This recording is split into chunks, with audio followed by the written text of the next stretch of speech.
National Coach Zeke Jones just returned from London, England with the U.S. team at the test event in London. Zeke, tell us a little bit about your thoughts of the overall U.S. effort in the competition on the mats. Well, the effort was good. 5 medals was good. It was a small tournament, so it was probably a little easier to get medals, but the quality was good. We were sloppy. We made some mistakes. Could be because it's the beginning of the season. But I think, overall the effort was good. But we definitely need to make some improvement. Those mistakes, we can't make them anymore. Your dream will be shattered in London next year if you make those same mistakes. So we got to clean them up. Let's talk a little about the champion. You had Brent Metcalf at 66 kilogram, beat a two-time world bronze medalist in the semis, and then when it counted in the finals, had a good performance. What'd you think of Brent over there? He was a hammer. He has improved. Brent Metcalf has improved a lot. He's learned the freestyle game. Offensively, he scored his points, but Brent always scores his points. The thing I was impressed with is he was stingy on defense. And, you look at our greatest wrestlers come out of college, the Herberts and the Metcalfs, they do a super job on offense, but they've been doing the shooting for the last 10 years. They got to work on their defense, being able to block a guy with 30 seconds to go and they're up by a point. And that's where he's probably made his biggest improvement, and so it was good to see him make that improvement. And stingy on defense, he beat one of the best guys in the world, and he beat him convincingly. And that guy beat Brent, just a year ago, pretty bad. So Brent's been able to make the progress, and he's definitely a medal contender and gold medal contender. Had a couple other finalists that took second. A little bit about those guys. Yeah, they look good. I think there's some improvement he's got to make. He was probably one of those guys that gave up too many points. America offensively we're great. We had the number 2 offense in the world last year. Unfortunately, I had the number 9 defense in the world last year. And Andrew, I think, fell into that category. He just got to be able to defend certain attacks and positions.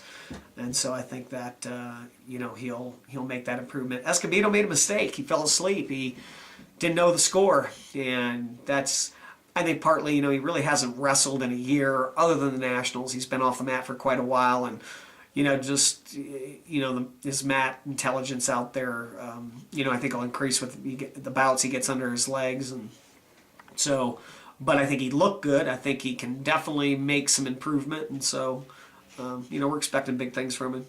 Let's talk a little bit about the training camp. You went over to Sheffield, which wasn't right there in London, but it gave you a setting of what England's going to be like for training. Did the athletes get a good week of training prior to the competition? Yeah, we did a training cycle in Sheffield. It's one of the places that we're looking at to go for training prior to the Olympics. I'm not sure that's what we're going to do yet. We haven't decided where we're going to go, but I do think it is a good location. It meets the training needs. It's about 3 hours, probably about a 4-hour drive from London through traffic, and so I think it could be a location we can train in.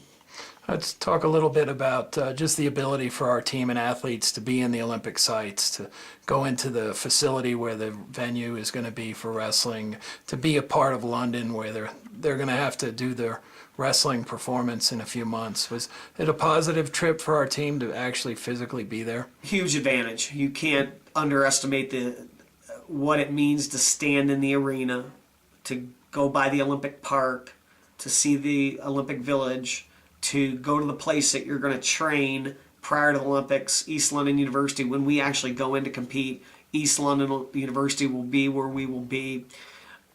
We felt it. We touched it. We lived it for a moment. And now all those guys that go back home, and we took 12 guys with us, 13 guys with us, that they got to live it, feel it, touch it. And so I think it's going to, now for 8 months they can visualize it every night when they lay in their bed and they think about wanting to be an Olympic champion. They can stand there and see it very clearly. So we're going to use that to our advantage. Does it also add some intensity to these guys? Being in London really makes the Olympic year for real. By having the guys over there, will that help them in the next few months during the trials process? Sure. You don't think that Brent Metcalf didn't stand on the top of that mat and said to himself, the next time I come back here, I'm going to be the Olympic champion. Every guy, I know, even the ones that didn't wrestle, Tion Ware, Burroughs, they went up into that arena, they walked around that and stood on that mat and said, when I come back here, I want to win this thing. So, I just know I listen to them, I watch their mannerisms and what they say. It was big. It made an impact. Outstanding. Thanks, Coach.